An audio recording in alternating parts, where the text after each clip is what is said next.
Pommard 2013.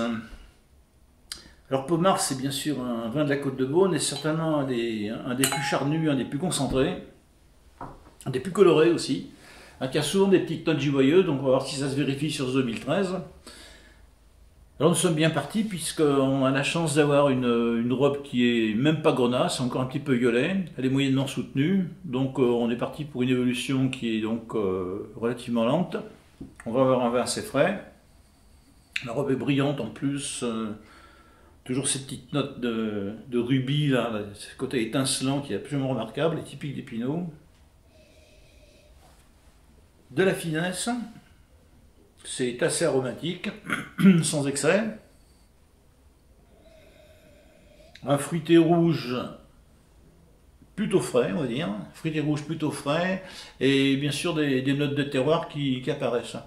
Alors comme le viticulteur passe son vin en partie dans des fûts de neuf, à peu près pour 10-15%, bon, on sent effectivement une toute petite note boisée, mais elle est très discrète, hein. C'est très bien fait. Ce boisé est vraiment là pour souligner le vin, il n'est pas du tout là pour le couvrir.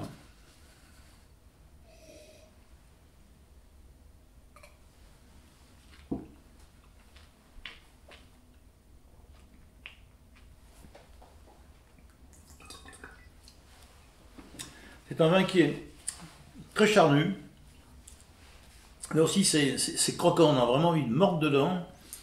Hein, ça peut penser à vraiment un morceau de viande quelque part, hein. D'où le terme de charnu. On va avoir des tanins qui sont des tanins frais, donc c'est peut-être là que l'on sent les 10% de bois neuf. Le vin a une minéralité qui apparaît dès le début de la dégustation, une minéralité alors, qui est très présente, qui vous poursuit jusqu'à la fin, et c'est ce qui va donner ce côté extrêmement friand d'ailleurs à ce type de vin. Hein, c'est vraiment typique d'un pommard. Il y a un côté un petit peu juboyeux même derrière qui apparaît. Tel qu'il est, c'est presque dommage de le boire tout de suite. Ceci dit, avec un petit peu d'aération, le vin est assez intéressant, il s'exprime assez bien. Mais je le garderai quand même, pour le consommer, j'attendrai 2-3 ans de plus, et autrement il a un potentiel de garde qui à mon avis atteint les 10 ans sans problème. Ça peut se servir à de 16 degrés, 18 degrés en moyenne.